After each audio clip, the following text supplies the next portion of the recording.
Welcome to the League of Legends Champion Spotlight, featuring Diana, the Scorn of the Moon. A new moon is rising. Diana is an ability power-based assassin, fighter, and jungler. Utilizing quick movements and precision targeting, Diana can burst down individual targets or hold the front line in larger engagements.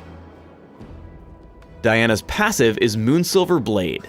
Diana automatically enjoys increased attack speed, and every third attack will deal bonus damage in an area. Not attacking for a few seconds will reset this attack timer.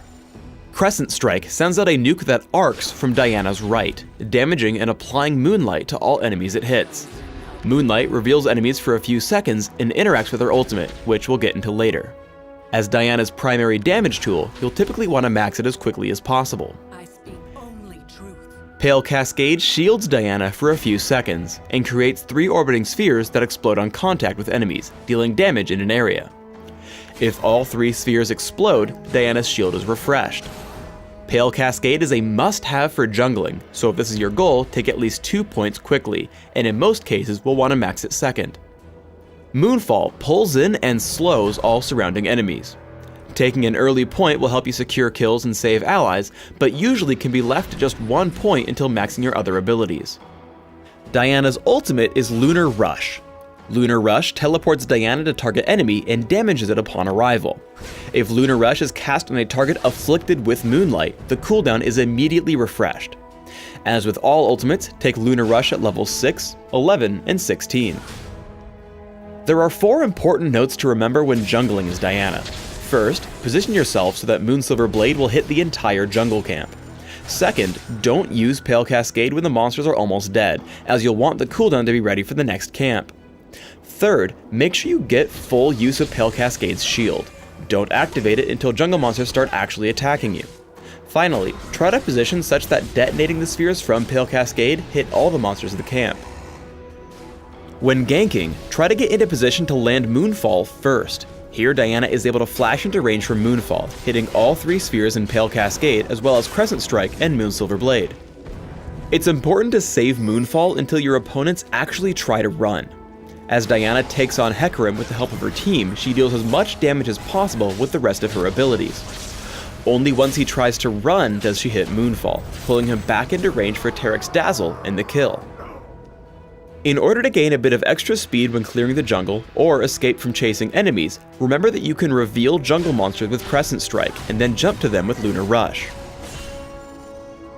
If you generally save Lunar Rush until you can put Moonlight on your target, it's usually worth using it again if it will secure the kill.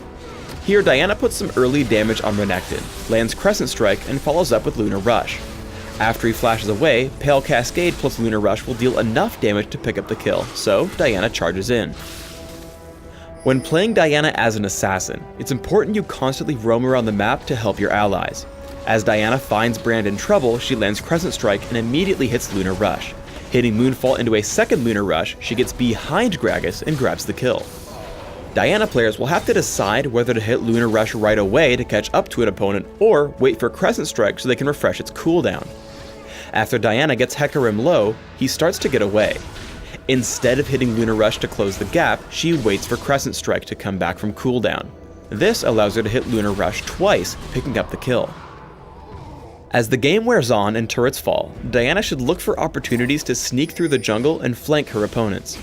Using Pale Cascade and Moonfall, she pulls Brand in for an easy Crescent Strike, into 2 Lunar Rushes and Moonsilver Blade for the kill.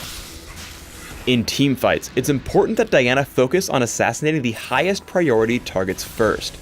Here, as a battle breaks out, Diana takes the time to kill both Nunu and Brand.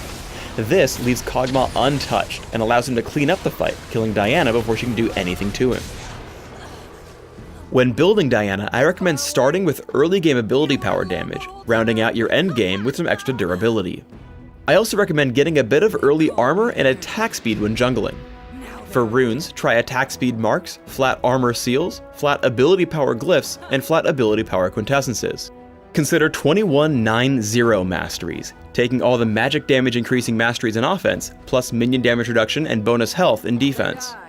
For summoner spells, try either Flash plus Smite for jungling, or Ignite for further champion killing power. When building items, I like to open with Boots of Speed and Health Potions, plus a Prospector's Ring on Dominion. When jungling, I add Philosopher's Stone and Heart of Gold for extra income. Rabadon's Death Cap massively increases my damage, Abyssal Scepter grants a nice mix of damage and durability, and Frozen Heart ensures I can survive tough fights. Adding a Void Staff makes sure I can deal damage to enemies who stack magic resist, and finally Rylea's Crystal Scepter adds some extra utility to my build at the end. Thanks for tuning in to the Diana Champion Spotlight. Please subscribe to the Riot Games YouTube channel above and leave us your comments just below the video.